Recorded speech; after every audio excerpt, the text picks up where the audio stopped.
ओम सजात्म स्वरूप परम गुरु शुद्ध चैतन्य स्वामी ने नमः। ज्ञानी और अज्ञानी आत्मा की ही दो अवस्थाएं,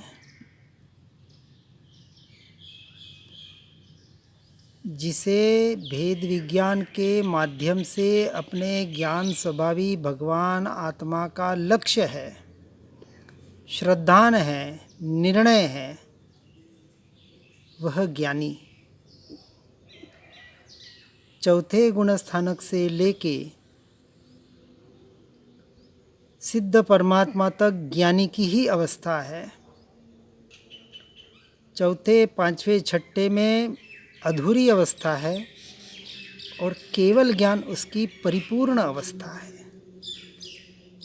सच्चे ज्ञानी तो केवल ज्ञानी है, परंतु केवल ज्ञान जो परिपूर्ण दशा है उसका बीजारोपण चौथे गुणस्थानक में होता है।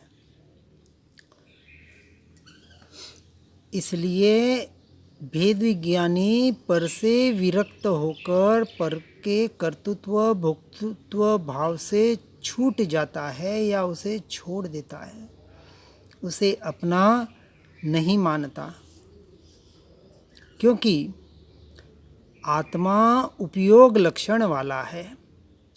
उपयोग लक्षणम,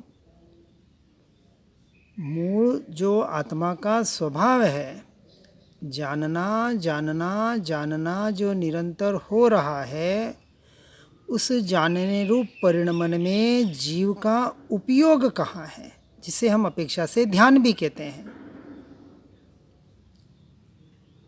बिना ध्यान का कोई जीव ही नहीं है। या तो आर्द्र रौद्र ध्यान में है या धर्म शुक्ल ध्यान में है। ध्यान के बाहर कोई जीव है ही नहीं।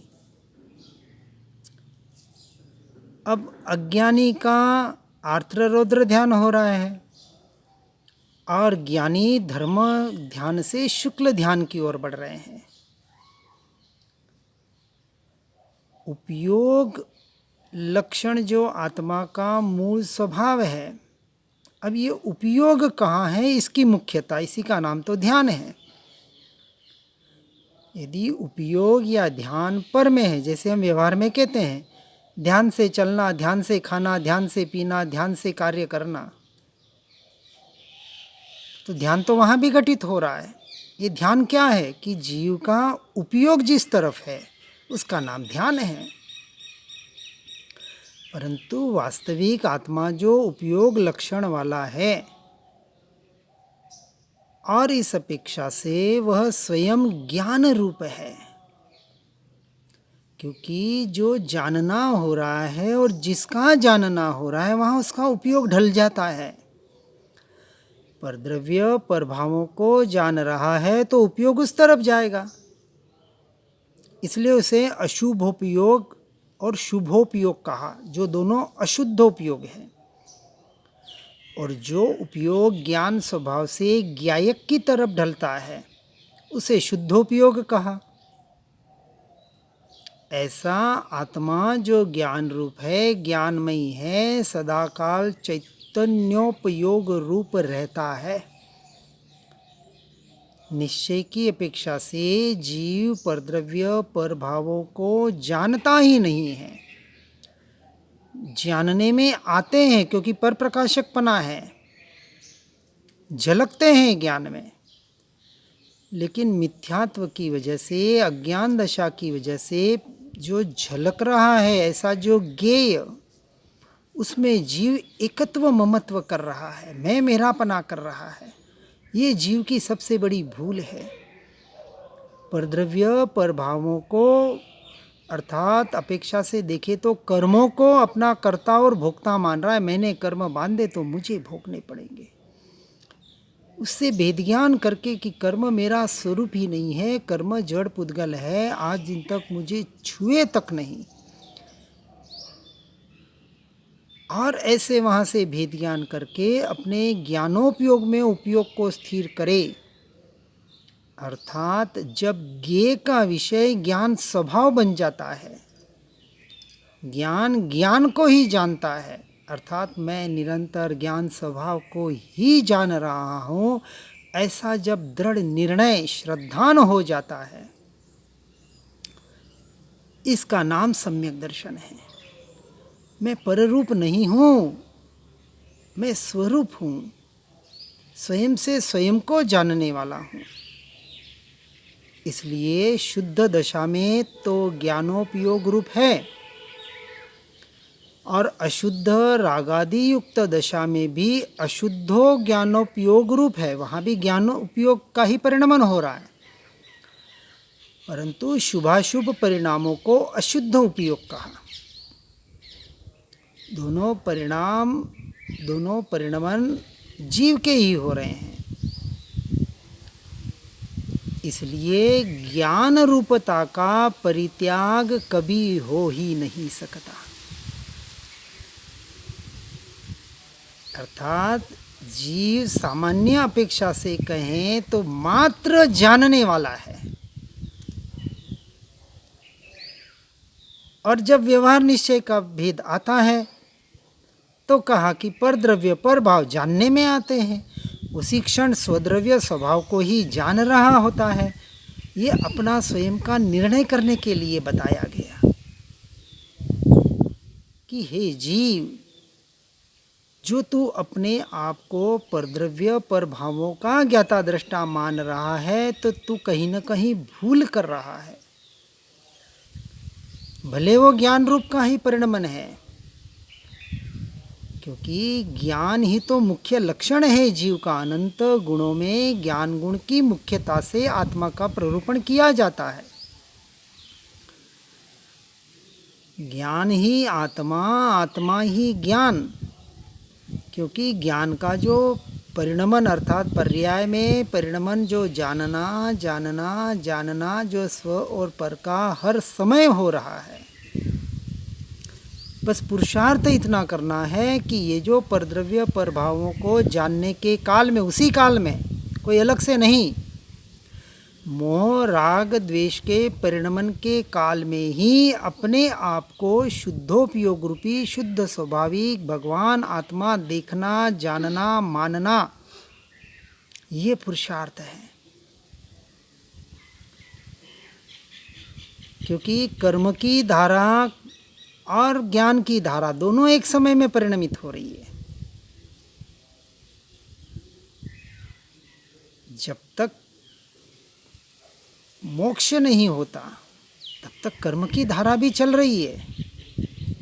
केवल ज्ञान में 4 घाती कर्म गए, अघाती तो शेष है। इसलिए यहाँ कह रहे हैं कि अज्ञानी मिथ्या दृष्टि आत्मा के स्वरूप को यथार्थ न जानने से अनात्मज्ञ है। उसको अज्ञानी क्यों कहा? ज्ञान तो उसमें भी उतना ही है जितना ज्ञानी में है, जितना केवल ज्ञान में है, जितना सिद्ध परमात्मा में है। अनंत ज्ञान, अनंत दर्शन, अनंत सुख, अनंत वीर्य, अनंत अनंत अनंत अनंत अनंत गुणों का अनंत चतुष्टय का स्वामी हर जीव है। हर जीव, निगोद से लेके सिद्ध परमात्मा तक। स्वरूप और स्वभाव में अंश मात्र भी भेद नहीं है, परंतु उसे अज्ञानी और मिथ्या दृष्टि इसलिए कहा गया कि उसे अपने सच्चे स्वरूप का अर्थात अपनी आत्मा का, अपने स्वयं का बोध नहीं है, स्वयं से अनजान है। क्योंकि पर में मैं और मेरापना कर रखा है,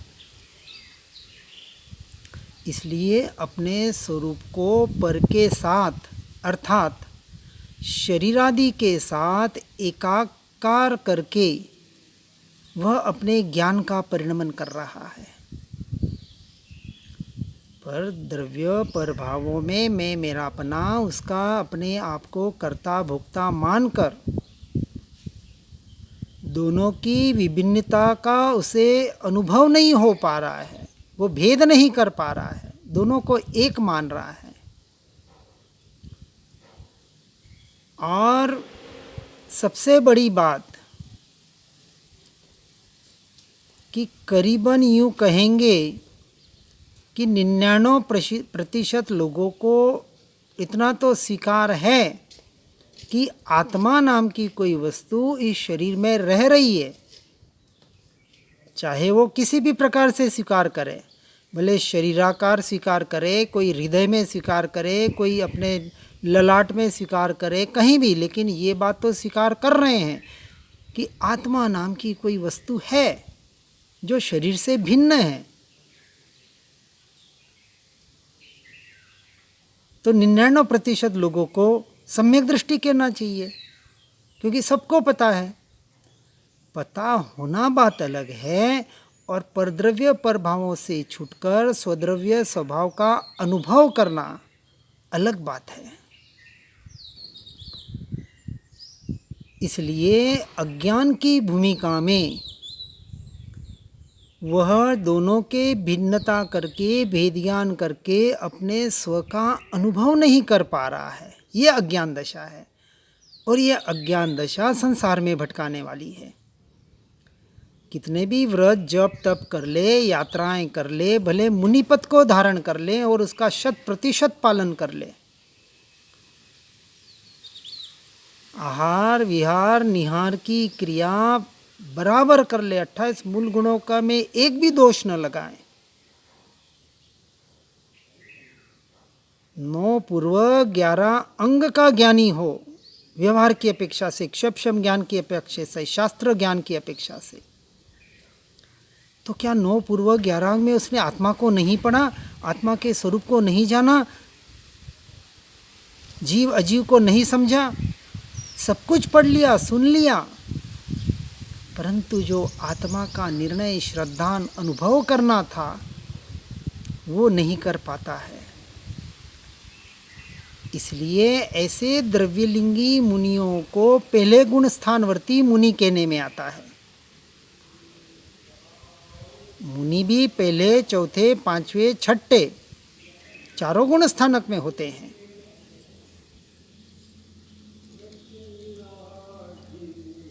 चौथे में अविरत सम्यक दृष्टि कहा। तो ये सम्यक दृष्टि का विषय जब तक आत्मा नहीं बनता तब तक वह सम्यक नहीं है, मिथ्या है, बाहर की जो भी अवस्था हो। इस बात को यहाँ बताने का प्रयास कर रहे हैं कि अज्ञानी उस बाहर की भूमिका का त्याग नहीं करता, यानी व्यवहार में ही उसने धर्म मान लिया, शरीर को कष्ट देने में 22 परीक्षा आदि सहन करने को धर्म मान लिया। जब मन वचन काया जड़ से रिलेटेड है, पुद्गल से रिलेटेड है, मैं नहीं, मेरी नहीं, तो उसकी क्रिया से धर्म कैसे होगा? साधन हो सकता है, उसके लिए ना नहीं है, लेकिन मोक्ष मार्ग में साध्य तो एकमात्र आत्मरमणता है। और जिसे साध्य का लक्ष्य नहीं है, वो साधन कितने भी कठोर से कठोर कर ले, वो मोक्ष का अधिकारी नहीं बन पाता। इसलिए यहाँ आगे बता रहे हैं, शास्त्र पठन करते हुए, व्रतादि पालते हुए, दान पूजादि शुभ कार्य का आचरण करते हुए भी शरीर और आत्मा की भिन्नता का, भेद ज्ञान का उसे निर्णय नहीं है, श्रद्धान नहीं है, मात्र शास्त्र के आधार पर जान लिया। जैसे आज बड़े बड़े विद्वान पंडित हैं, आत्मा की बहुत गहरी बातें करने वाले भी मिल जाएंगे, परंतु मात्र वर्णन करने से वह अपने शरीर को शरीर से भिन्न कर्मोदय जनित विकारों से संपूर्णतः भिन्न, न्यारा, स्वतंत्र द्रव्य, ऐसा चैतन्य स्वभावी भगवान आत्मा स्वयं को स्वीकार करके उसका अनुभव नहीं कर पाता है। और यहाँ अनुभव का नाम, क्योंकि अनुभूति के आधार नाम पर बहुत जन अटक रहे हैं। कैसी होती है अनुभूति? आहा, दिव्य आनंद, कैसा आनंद उछलता है। अरे कुछ उछलता नहीं है, और प्रत्यक्ष आत्मा की अनुभूति तो केवल ज्ञान में होती है, क्योंकि आत्मा असंख्य प्रदेशी है, अनंत एक एक प्रदेश में अनंत गुण रहे हुए हैं, और ये असंख्य प्रदेश अनंत गुण केवल ज्ञान का विषय है, हमारे दृष्टि का विषय नहीं है। मैं ज्ञान स्वभावी भगवान आत्मा ही हूँ, ऐसा जो दृढ़ श्रद्धान निर्णय, इसके अलावा मैं कुछ नहीं हूँ, और उसके आधार पर जो निराकुलता आती है, अनाकुल में जो जीवन जिया जाता है, उस ज्ञान स्वभाव के आधार पर परद्रव्य प्रभावों से जो निरपेक्ष तत्व, ऐसा जो इच्छाओं से रहित, आशाओं अपेक्षाओं से रहित हो जाता है, उसके भीतर में आनंद, और आनंद के अलावा और क्या होगा। जैसे कहा, जो फिक्र का फाफा करे वो फकीर। अब जिसे न संसार की फिक्र है, कहाँ साइक्लोन आ रहा है, कहाँ तूफान आ रहा है, कहाँ भूकंप आ रहा है, इससे मुझे क्या लेना देना। संसार में क्या हो रहा है, समाज में क्या हो रहा है, राष्ट्र में क्या हो रहा है, परिवार में क्या हो रहा है, इसकी तो फिक्र नहीं, परंतु इस शरीर में भी क्या हो रहा है उसकी भी जिसने फिक्र छोड़ दी, होना है तत्समय की योग्यता से होगा, होने योग्य ही होगा, अयोग्य तो कभी होता ही नहीं है। ये बोलने पढ़ने के लिए, मात्र सुनने के लिए नहीं है, जीवन में आचरण में लाने के लिए है। तब जाके वो जीव सच्चा आनंदित होता है, और उसके आनंद का पारावार क्या कहें, ये तो अनुभूति का विषय है। एक दिन के लिए जीकर तो देखें, ऐसे एकांत स्थान में जाके, जहाँ किसी का आना जाना नहीं, किसी का लेना देना नहीं, मौन रह के, किसी का चेहरा भी देखने न मिले, और एकमात्र आत्मा की आराधना करने का प्रयास करें, और देखें कितना अद्भुत आनंद आता है, अद्भुत शांति मिलती है। इसलिए अज्ञानी और ज्ञानी का भेद समझकर, शरीर से भिन्न, कर्मोदय जनित विकारों से भी भिन्न अपने आप को स्वतंत्र, परिपूर्ण एक द्रव्य अनुभव करने का प्रयास और पुरुषार्थ करें। इसी में अनंत पुरुषार्थ आ गया। परंतु जो ऐसा अनुभव नहीं करता, अर्थात आत्मा और शरीर को जो एक मानता है, एकाकार रूप अनुभव करता है, उसका ज्ञान भले ही आगम आश्रित हो, व्रताचरणादि आगम के अनुकूल हो, पर श्रद्धारूप परिणति पर भावों के एकाकार रूप होने से परिणतियाँ अज्ञानमय ही है। ऐसे जीव को अज्ञानी जीव, यहाँ भावलिंगी मुनि कहते हैं कि यह पद तेरा नहीं, अर्थात ज्ञानियों का नहीं, आत्मा का नहीं, अज्ञानमय भाव का ही वह कर्ता होता है, और ऐसा जीव ज्ञानमय भाव का कभी नहीं हो सकता, यानी स्वयं का कभी नहीं हो सकता। पर का होने में एक क्षण लगता है। लड़के लड़की की सगाई हो गई, अभी शादी नहीं हुई है, अभी 6 महीने बाकी है, आज पता चला कि सगाई पक्की हो गई। मैं मेरापना स्थापित करने में एक क्षण नहीं लगता। रात को चैटिंग, फ़ोन चालू हो जाते हैं,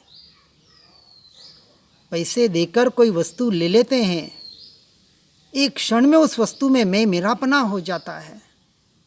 अब ये वस्तु मेरी, जो मैं मेरापना उस पैसे में था, पैसे दे दिए दुकानदार को, अब बोलो ये पैसे मेरे हैं, वस्तु मिल गई आपको। ये स्वपर का भेद वहाँ एक क्षण में हो जाता है।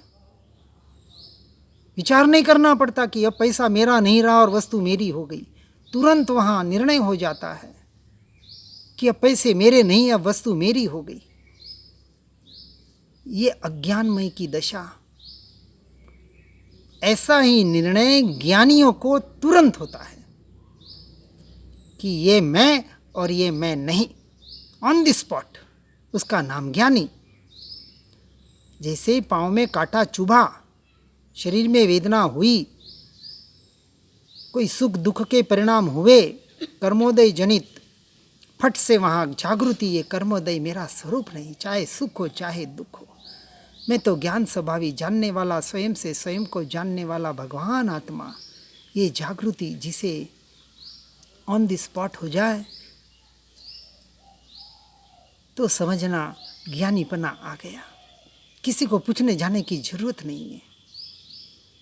और जब तक ये नहीं होता है, जैसे वो दुकान में हुआ, पैसे दिए, वस्तु ली और एक क्षण में स्व पर का भेद हो गया। जो मैं मेरापना पैसे में था वो उस वस्तु में हो गया और पैसे से छूट गया। अब पता है ये पैसे दुकानदार के हो गए, मेरे नहीं। ऐसा भेद ज्ञान आदत है हमें, परंतु उल्टी है, विपरीत है। ये तो आत्मा की तो आदत है, ये विभाव दशा, इसी को स्वभाव दशा में पलटना है।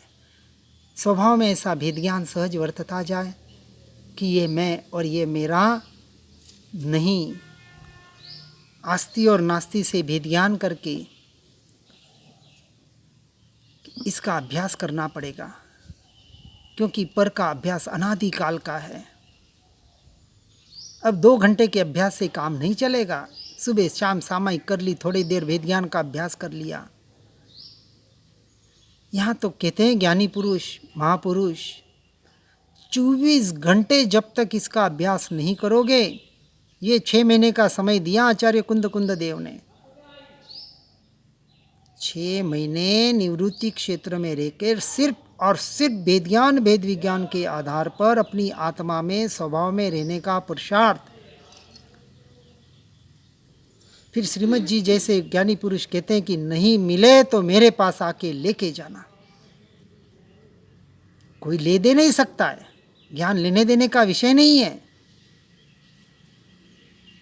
और कोई नहीं पाता है तो ये उसकी कहीं ना कहीं स्वयं की कमजोरी रही है, उसने साधना बराबर नहीं की है। सच्ची साधना करें और आत्मा प्राप्त न हो, अरे जो मेरी वस्तु, जो मैं हूँ, प्राप्त की प्राप्ति क्या करना। फिर भी इतना सहज सरल मार्ग होते हुए भी महा से महा कठिन बना हुआ है। सबसे बड़ा आश्चर्य। इस मार्ग में जागृत होकर मोक्ष मार्ग में आगे बढ़ने का प्रयास और पुरुषार्थ करें। इसी भावना के साथ ओम नमः सिद्धम। जिन वाणी के ज्ञान से हो सम्यक श्रद्धान, हो चारित्र महान उर पाऊं पद निर्वाण। आत्म ही है देव निरंजन, आत्म ही सद्गुरु भाई। आत्म शास्त्र धर्म, आत्म ही तीर्थ, आत्म ही सुखदाई। आत्म मन नहीं है रत्नत्रय, पूरित अवगाहन सुखधाम। ऐसे देव शास्त्र सद्गुरु को, धर्म तीर्थ को सतत प्रणाम। धर्म तीर्थ को सतत प्रणाम। ओम नमः सिद्धम।